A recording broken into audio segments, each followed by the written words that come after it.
Hello students, HK এডুহাব চ্যানেলে তোমাদের সবাইকে ওয়েলকাম জানাই। আজকের ক্লাসে আমরা তোমাদের ক্লাস সিক্সের পরিবেশ ও বিজ্ঞান বই থেকে সেকেন্ড সামেটিভ পরীক্ষার জন্য আমরা 4 নম্বর চ্যাপ্টার যেটা পড়ছিলাম, যেখান থেকে আমাদের অলরেডি একটা ক্লাস প্রোভাইড করা হয়েছে, তার থেকে আমরা আরও একটা গুরুত্বপূর্ণ ক্লাস দিতে চলেছি। আমরা আগের ক্লাসে পেজ নাম্বার 55 এবং 56 এই দুটো পেজ আমরা খুব সহজ করে বুঝে নিয়েছিলাম। এখান থেকে কোন কোন প্রশ্নগুলো আসতে পারে সেকেন্ড সামেটিভ পরীক্ষার জন্য, বা বিভিন্ন স্কুলে যে যে প্রশ্নগুলো করা হয় সবগুলো কিন্তু আমরা ক্লাসে আলোচনা করেছি। তার পাশাপাশি আমরা বিষয়বস্তু যেমন বুঝে নিয়েছি, আমরা রেফারেন্স বই থেকেও আমরা কোশ্চেন আনসার দেখে নিয়েছিলাম। কেমন, যারা আগের ক্লাসটা দেখোনি অবশ্যই ক্লাস সিক্সের পরিবেশের প্লেলিস্ট থেকে আগের ক্লাসটা দেখে নিও। কেমন, আজকে আমরা শুরু করব খনিজ পদার্থ এবং আকরিক। এখানে আমাদের তোমরা তৃতীয় অধ্যায়ে বলছে যে ধাতু, যে চ্যাপ্টারটা তোমরা পড়েছিলে এর মানে ফার্স্ট সামেটিভ পরীক্ষায়, সেখানে দেখো দেখো বলা হয়েছে তোমাদের চেনা পরিচিত দুটো মানে 6টা ধাতুর নাম দেওয়া হয়েছে। এগুলো দিয়ে কি কি তৈরি হয় এমন কয়েকটা জিনিসের নাম তোমাকে লিখতে বলা হয়েছে। এগুলো সাধারণত আমাদের পরীক্ষায় আসে না, আমরা চাইলে এগুলো লিখতে পারি। কেমন, লোহা দিয়ে আমাদের কি তৈরি হয়? প্রথমে আমরা দেখেছি বাড়িতে প্রচুর পরিমাণে নানা কাজে পেরেক লাগে, সেই পেরেকগুলো ব্যবহার করা হয়। রেল ইঞ্জিন, কেমন, রেল রেল ইঞ্জিন, কেমন, বা যে কোনো গাড়ির ইঞ্জিন বা পার্টস তৈরি করতে কিন্তু ব্যবহার করা হয়। শিকল, কেমন, শিকল তৈরি করতে।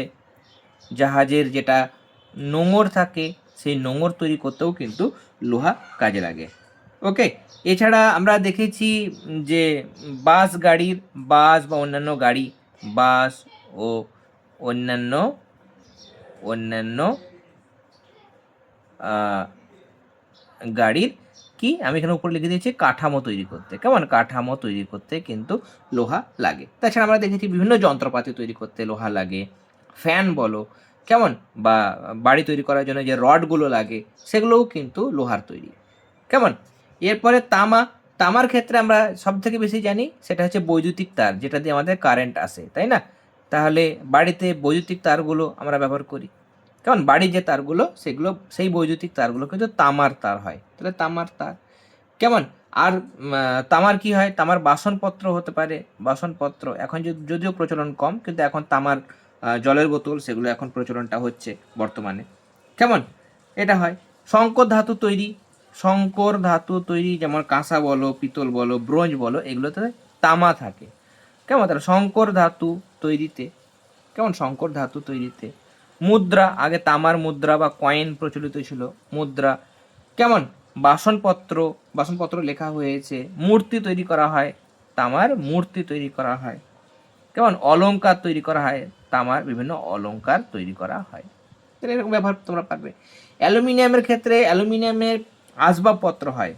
কেমন, অ্যালুমিনিয়ামের আসবাবপত্র, খাট, খাট হতে পারে, কেমন, অ্যালুমিনিয়ামের আসবাবপত্র। আর বাইরে যে কারেন্টগুলো আসে, সেই বৈদ্যুতিক তারগুলো, মোটা যেগুলো তারগুলো, সেগুলো অ্যালুমিনিয়াম দিয়ে তৈরি হয়, তাহলে বৈদ্যুতিক তার। ওকে, রেলের যে বগি, রেলের রেলের বগি তৈরি করার জন্য কিন্তু অ্যালুমিনিয়াম ব্যবহার করা হয়। বিমানের যন্ত্রাংশ, বিমানের কাঠামো, কাঠামো বলতে পারি আমরা, কারণ বিমানের কাঠামো তৈরি করতে অ্যালুমিনিয়াম ব্যবহার করা হয়। ওকে, এছাড়া মোটর গাড়ি বা বিভিন্ন ইলেকট্রনিক জিনিসেও কিন্তু অ্যালুমিনিয়াম ব্যবহার করা হয়। এরপর দস্তা, দস্তা বা লেড, কেমন, লোহার, তোমরা এটা চিহ্ন নিশ্চয়ই জানো, এটা আয়রন, ফেরাম। কেমন, ফেরাম হচ্ছে ল্যাটিন নাম।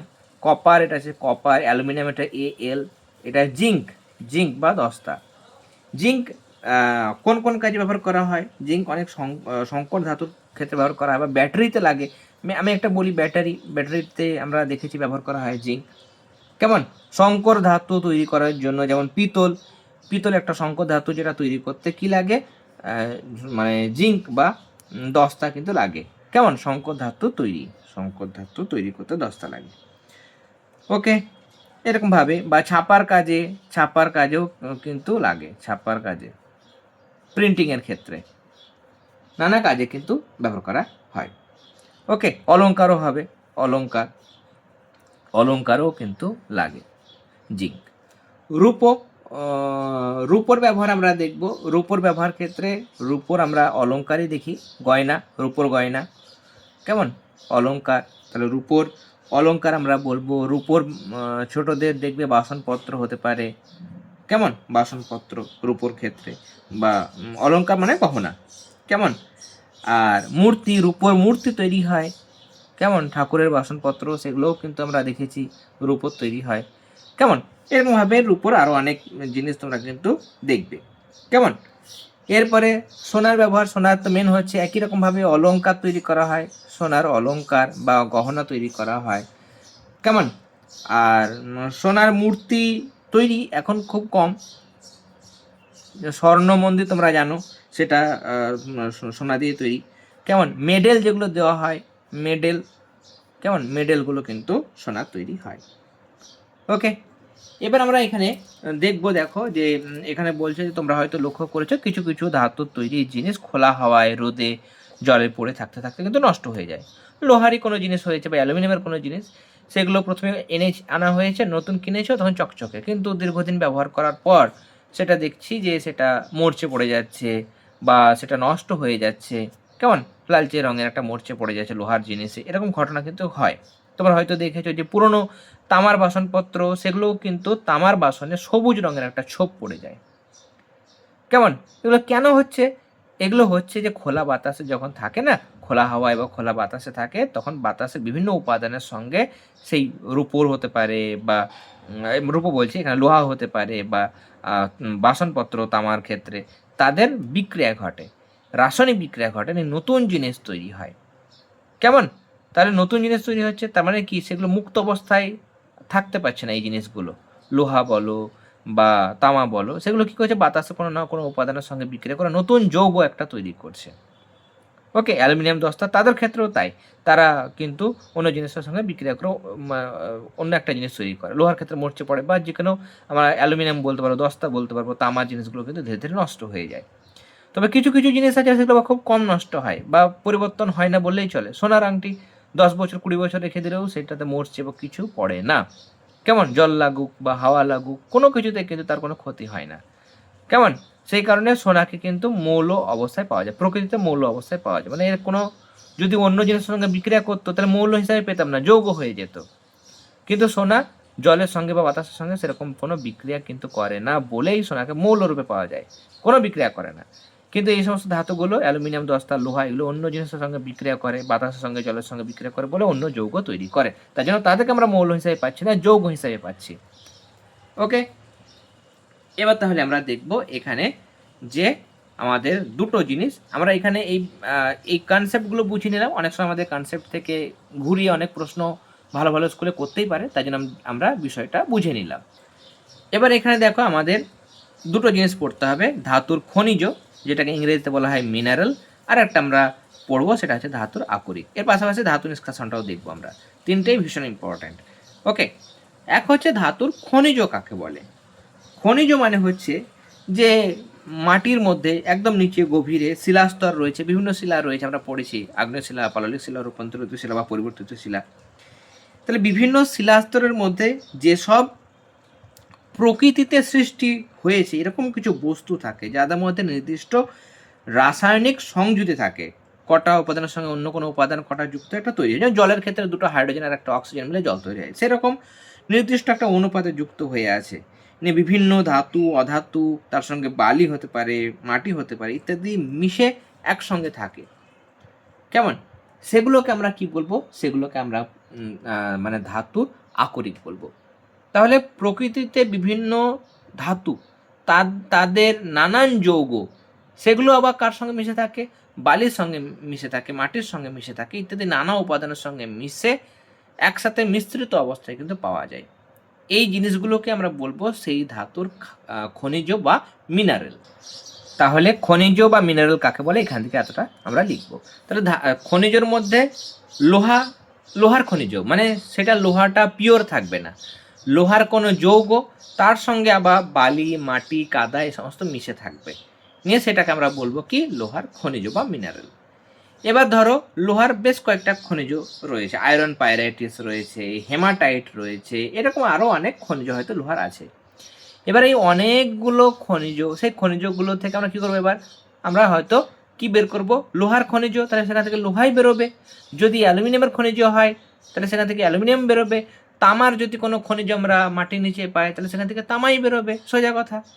তাহলে খনিজ থেকে আমরা যখন সেই ধাতুটাকে বের করতে চাইবো তাহলে একটা নির্দিষ্ট পদ্ধতির মধ্যে দিয়ে যেতে হবে, নিয়ে তবে আমরা সেই ধাতুটাকে সেই খনিজ থেকে আলাদা করতে পারবো। তো সেই পদ্ধতিটাকে আমরা কিন্তু কি বলবো, ধাতু নিষ্কাশন। নিষ্কাশন মানে সেটাকে বের করে নেওয়া। তাহলে খনিজ থেকে ধাতুকে আলাদা করে নেওয়ার পদ্ধতিকে কি বলা হয়, ধাতু নিষ্কাশন বলা হয়। এবার যেটা বলছিলাম, লোহার হয়তো অনেকগুলো খনিজ রয়েছে, আয়রন পাইরেটিস হতে পারে, হেমাটাইট হতে পারে, এরকম লোহার অনেক হয়তো খনিজ রয়েছে, 10টা হয়তো খনিজ রয়েছে। কিন্তু 10টা থেকে আমি লোহা যখন বার করবো, দেখা যাচ্ছে 1-2টো থেকে খুব সহজেই লোহাটাকে আমি বার করতে পারছি, সেখানে খরচও কম হচ্ছে। কিন্তু লোহার আরও কিছু খনিজ আছে, সেখান থেকে আমি সহজে লোহাটাকে বার করতে পারছি না, বা সেই সমস্ত খনিজ থেকে যদি আমি লোহাটাকে বার করতে চাইছি তাহলে প্রচুর খরচ হচ্ছে।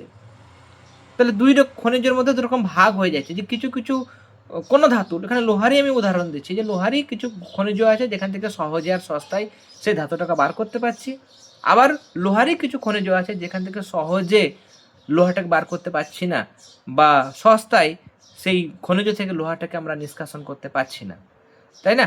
এবার এই 2 রকমের মধ্যে যেগুলো থেকে আমি সহজে আর সস্তায় সেই ধাতুটাকে আমরা বার করতে পারবো সেটাকেই বলবো ওই ধাতুর আকরিক বা ওর।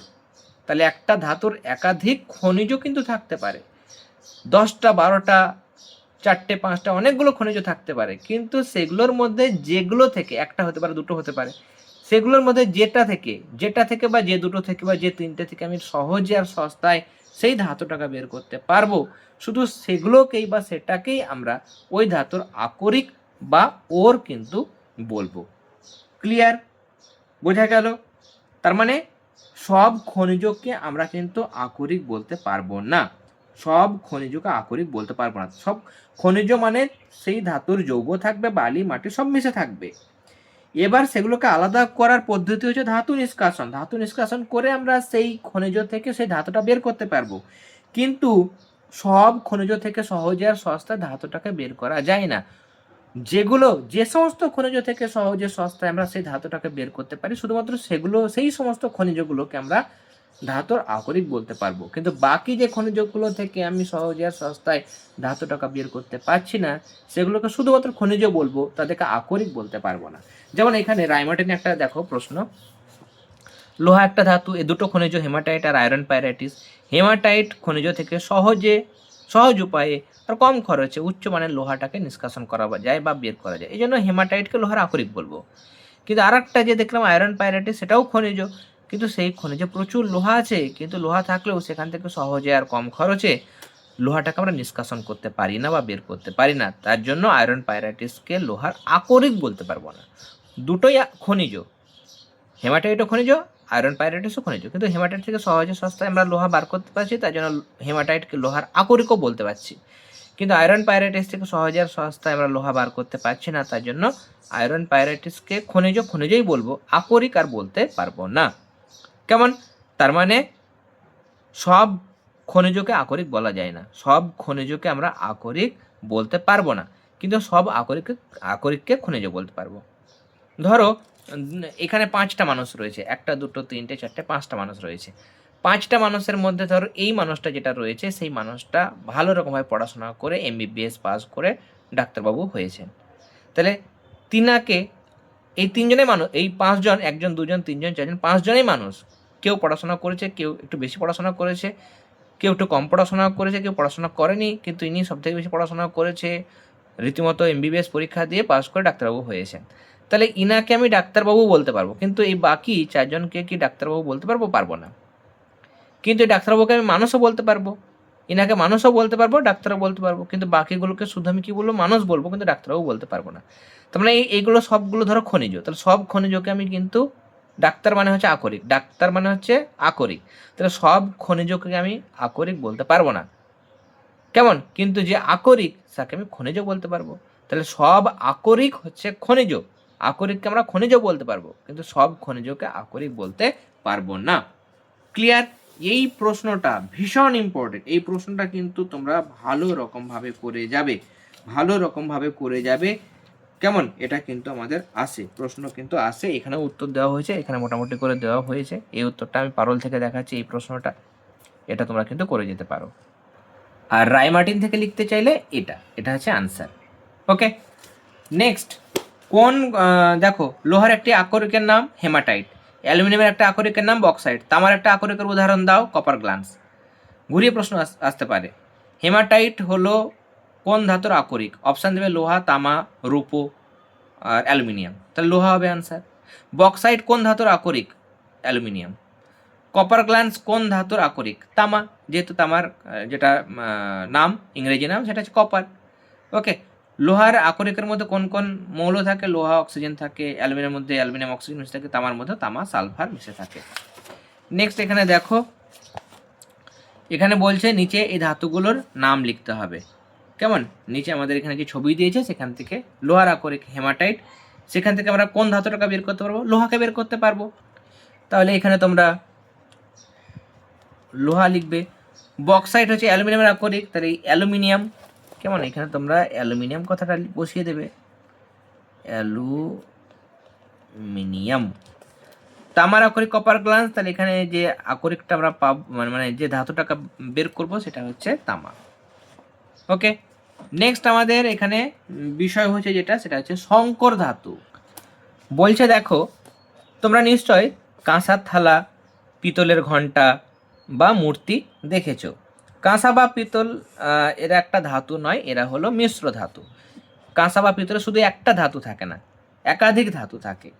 ইতিহাসে তোমরা যে ব্রোঞ্জ ধাতুর কথা পড়েছো, ব্রোঞ্জ আসলে কি দিয়ে তৈরি? ব্রোঞ্জ হচ্ছে তামা আর টিন। তাহলে আমরা এখানে একটা জিনিস দেখলাম, সেটা হচ্ছে ব্রোঞ্জ। ব্রোঞ্জ মানে হচ্ছে কি? ব্রোঞ্জ মানে হচ্ছে তামা যুক্ত টিন, তামা আর টিন মিশিয়ে কিন্তু ব্রোঞ্জ তৈরি হয়।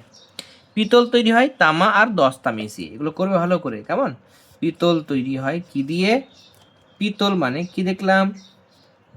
পিতল মানে এখানে হচ্ছে তামা, তামা যুক্ত দস্তা বা জিঙ্ক, দস্তা বা জিঙ্ক। তাহলে এখানে সংকর ধাতু মানে একাধিক ধাতু, দুই বা তার থেকে বেশি ধাতু পরস্পর বিশেষ অনুপাতে মিশিয়ে যখন নতুন একটা ধাতু তৈরি করে, তখন তাকে বলা হয় সংকর ধাতু বা মিশ্র ধাতু। কেমন, যেমন তামা আর দস্তা মিশিয়ে কি তৈরি হচ্ছে? পিতল, তাহলে পিতল একটা সংকর ধাতু। তামা আর টিন মিশিয়ে তৈরি হচ্ছে ব্রোঞ্জ, তাহলে ব্রোঞ্জ হচ্ছে একটা সংকর ধাতু। আর যদি এখানে কাঁসা বলে, কাঁসাটাও কিন্তু তামার দস্তা, কেমন, পিতল ওটাই একই, তাহলে তামা আর তামা যুক্ত দস্তা। কেমন, এগুলো মনে রাখবে। নেক্সট এখানে বলছে দেখো, যে লোহা আর সামান্য কার্বন মিশে কি তৈরি হয়? ইস্পাত বা স্টিল তৈরি করা যায়। কেমন, লোহা আর কার্বন মিশে ইস্পাত বা স্টিল তৈরি করা যায়। লোহা দিয়ে ব্রিজ তৈরি করে তা গাড়ি চলাচল করলে ভেঙে পড়তো। ইস্পাত দিয়ে তৈরি ব্রিজ কিন্তু সহজে ভাঙে না।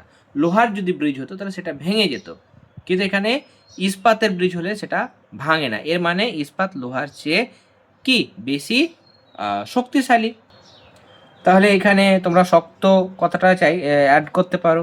ও, আমাদের এখানে অপশান দিয়েছে। কেমন, আর অনেক কি সহ্য করতে পারে? ভার সহ্য করতে পারে। কেমন, আর লোহার সঙ্গে ক্রোমিয়াম মিশে তৈরি হয় স্টেনলেস স্টিল, ভীষণ ইম্পর্টেন্ট। কেমন, অনেকে এটা ভুল প্রনাউন্সিয়েশন করে, ভুল উচ্চারণ করে, স্ট্যান্ডার্ড স্টিল বা অনেক কিছু বলে থাকে। স্টেইনলেস স্টিল, স্টেইন মানে হচ্ছে কলঙ্ক, মরচে পড়ে না এটাতে। স্টেইনলেস মরচে বিহীন বা কলঙ্কহীন ইস্পাত, কলঙ্কবিহীন ইস্পাত, স্টিল মানে ইস্পাত। আসলে এমনিতে লোহার উপর মরচে পড়ে যায়, কিন্তু লোহার সঙ্গে যখন ক্রোমিয়াম মিশিয়ে এই কলঙ্কবিহীন ইস্পাত বা স্টেনলেস স্টিল তৈরি করা হয়, তখন তার গায়ে মরচে পড়ে না, যেহেতু একটা নতুন সংকর ধাতু তৈরি হয়েছে। কেমন, লোহার কড়াই বা লোহার যে কোনো জিনিসের মধ্যে মরচে পড়ে, কিন্তু স্টেনলেস স্টিলের মধ্যে বা স্টেনলেস স্টিলের বাসনপত্র বা গ্লাসের মধ্যে সেগুলোতে কিন্তু মরচে পড়ে না। ওকে, তার মানে কি, এখানে ক্রোমিয়ামের সঙ্গে থাকলে লোহার রাসায়নিক বিক্রিয়া করার ক্ষমতা কিছুটা কি হয়? কমে যায়। এমনিতে লোহা বিক্রিয়া করে খুব বেশি, কিন্তু যখন লোহার সঙ্গে ক্রোমিয়াম মিশিয়ে দেওয়া হয় তখন সেটা বিক্রিয়া করার ক্ষমতা কমে যায়। ওকে, এরপরে দেখো রাংঝালের কথাটা বলা হয়েছে এখানে। রাংঝাল এই যে কয়েকটা সংকর ধাতু হলো সোনার গয়না, ইলেকট্রিকের ফিউজ, তারের ধাতু আর লোহার জিনিস জুড়ে দেওয়ার হচ্ছে রাংঝাল। রাংঝাল কী কী কাজে ব্যবহার করা হয়? সংকর ধাতু, যেমন সোনার গয়না, ইলেকট্রিকের ফিউজের তারের ধাতুর জিনিস জোড়া দেওয়ার কাজে, বিভিন্ন কাজে কিন্তু মানে রাংঝালটা ব্যবহার করা হয়।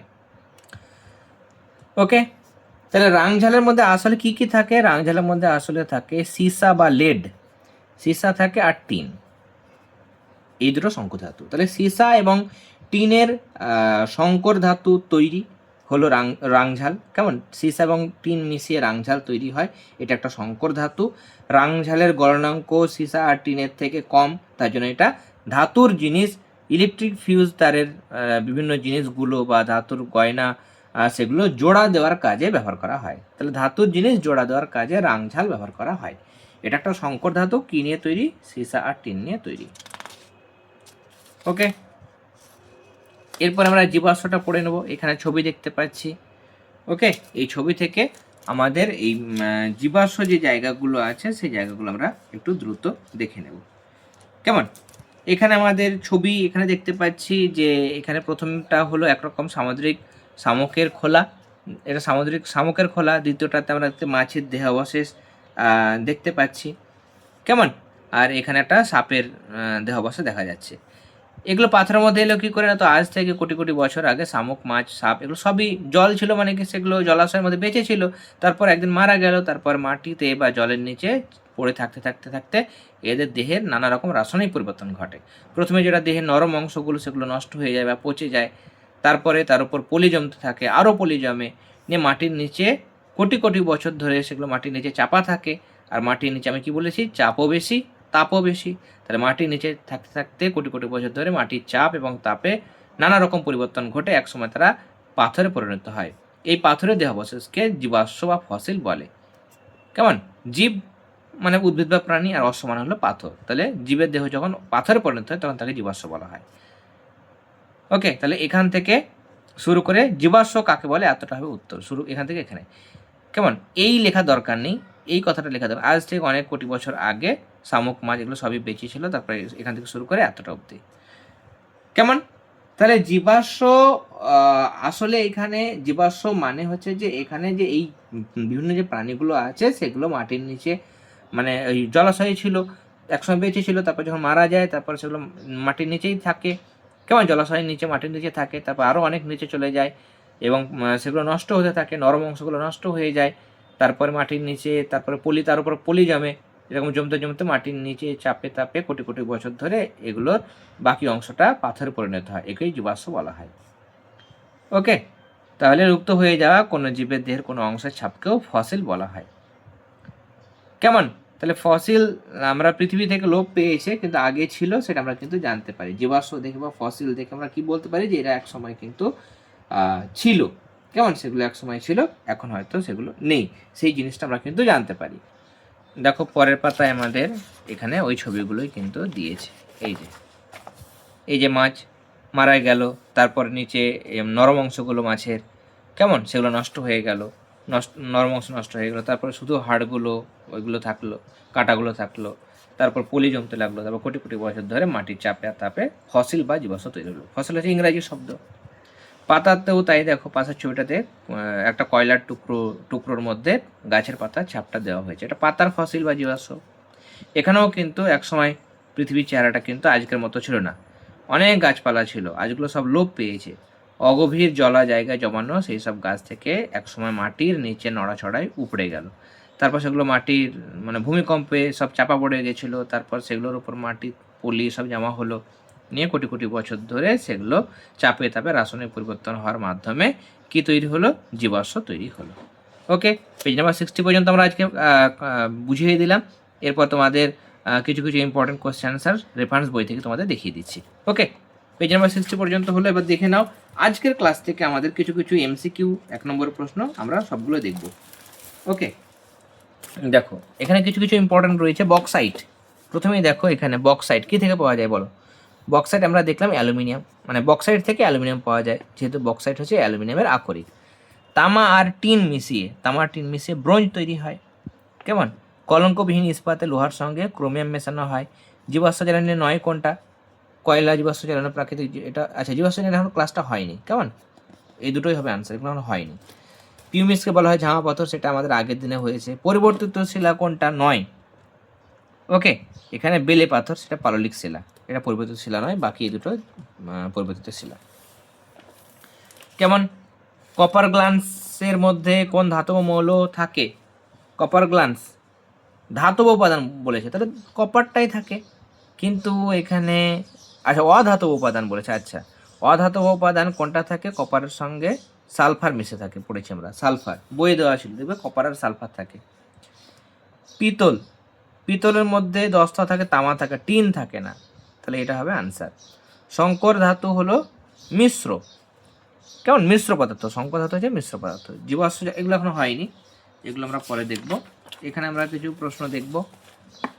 কেমন? যে আচ্ছা, প্রকৃতিতে প্রাপ্ত ধাতুকে কি বলে? এখানে ধাতুকে ধাতুর খনিজ বলে। ধাতুর খনিজ, নিজের ভাষা লিখবে, সঠিক লিখবে। যে খনিজ থেকে ধাতুকে পাওয়া যায় তাকে ধাতুর আকরিক বলে। কেমন? এখানে শুধু আকরিক লিখলে হবে, বা ধাতুর আকরিক লিখলে আরও ভালো, ধাতুর আকরিক বলে। এরপরে এগুলোর মধ্যে কপার গ্লান্স দরকার নেই, তামা আর দস্তা মিশিয়ে পিতল তৈরি হয়, এটা করবে। বা পিতল কী কিনে তৈরি হয়? তামা, দস্তা। তামা আর টিন মিশিয়ে ব্রোঞ্জ তৈরি হয়, কেমন? ব্রোঞ্জ। কাঁসা বা পিতল আগে হয়েছে, এটা তামা আর দস্তা মিলে তৈরি হয়, আর এটা একটা কি? শঙ্কর ধাতু। তাহলে এখানে তোমরা বসাবে শঙ্কর ধাতু বা মিশ্র ধাতু। কেমন? লোহায় মরচে পড়ে, কিন্তু স্টেনলেস স্টিলের মধ্যে মরচে পড়ে না। কেমন? স্টেনলেস স্টিল লিখবে, বা কলঙ্কবিহীন ইস্পাত লিখবে। ধাতু জিনিস জোড়া দিতে কি ব্যবহার করা হয়? আমরা আজকের ক্লাসেই দেখলাম যে রাং ঝাল ব্যবহার করা হয়। কেমন? রাং ঝাল। অশ্ব মানে কি? অশ্ব মানে হচ্ছে পাথর। এরপরে আমরা এখানে কিছু কিছু 1 নম্বরের প্রশ্ন আজকের ক্লাস থেকে যেগুলো হয়েছে সেগুলো দেখে নেব। এখানে দেখো মুদ্রা ধাতু, যেটা দিয়ে প্রাচীনকালে বিভিন্ন রাজারা মানে বিভিন্ন যুগে মুদ্রা তৈরি করতো বা কয়েন তৈরি করতো, তাহলে তামা। ওকে, এগুলো হয়েছে। সেল, এটা স্লেট, এটা গ্রানাইটের পরিবর্তনে নিচ তৈরি হয়, এগুলো আমাদের আগের ক্লাসে হয়েছে। অ্যালুমিনিয়ামের আকরিক দারুণ ইম্পর্টেন্ট। বক্সাইট, ধাতু নিষ্কাশন, ধাতু থেকে মানে ধাতুর খনিজ থেকে ধাতুকে যে পদ্ধতিতে আলাদা করে নেওয়া হয় তাকে ধাতু নিষ্কাশন বলে। ওকে, এগুলো আমাদের আগের ক্লাসে হয়েছে। এখানে রাং ঝাল কী কাজে লাগে? গয়নার মানে সোনা এবং বিভিন্ন ধাতু জোড়া দেওয়ার কাজে লাগে। 3টে জীবাশ্ম জ্বালানি আমাদের পরের দিন হবে। কেমন? জীবাশ্ম জ্বালানি পরে করবো আমরা। এখানে কোন শিলার, আচ্ছা, জীবাশ্ম কাকে বলে বা ফসিল কাকে বলে আজকে ক্লাসে দেখিয়েছি, বই থেকে তোমরা করবে। ওকে, আমাদের যে পরিবেশ বিজ্ঞানের বই সেখান থেকে করবে। কলঙ্কবিহীন ইস্পাত বা স্টেনলেস স্টিল কাকে বলে? এটা আমরা আজকে বুঝে নিয়েছি। শঙ্কর ধাতু কাকে বলে? এখান থেকে করতে পারো। ওকে, এগুলো আমাদের হয়েছে। খনিজ পদার্থ, এগুলো আমাদের আজকে ক্লাসে কিন্তু হয়ে গেছে। খনিজ পদার্থ কাকে বলে, আকরিক কাকে বলে, সব আকরিক খনিজ কিন্তু, সব খনিজ আকরিক নয়, সেগুলো আমরা কিন্তু আলোচনা করেছি। ওকে, আর এখানে অ্যালুমিনিয়ামের আকরিক, লোহার দুটো আকরিকের নাম, তামার দুটো আকরিকের নাম, সেগুলো অবশ্যই করে যাবে। কেমন? তাহলে আমরা আজকে আরও একটা ক্লাস প্রোভাইড করলাম। আজকের ক্লাসে ভালো লেগে থাকলে অবশ্যই ক্লাসটাতে লাইক দেবে। যারা প্রথমবার চ্যানেলে এসেছে অবশ্যই সাবস্ক্রাইব করে নিও। প্রথম ক্লাসটা যদি মানে মিস চলে গেছে তাহলে অবশ্যই আমাদের চ্যানেলের প্লেলিস্ট অপশানে যাবে, সেখানে ক্লাস 6-এর পরিবেশের প্লেলিস্ট পাবে, সেখান থেকে আগের ক্লাসটা দেখে নিও। এরপর আর একটা ক্লাস দেবো, তাহলে তোমাদের চ্যাপ্টার নাম্বার 4 সেটা কমপ্লিট হয়ে যাবে। ওকে, তাহলে আজকের ক্লাস আমরা এখানেই শেষ করলাম। তোমরা সবাই খুব খুব খুব ভালো থেকো। সবাইকে অল দ্য ভেরি বেস্ট।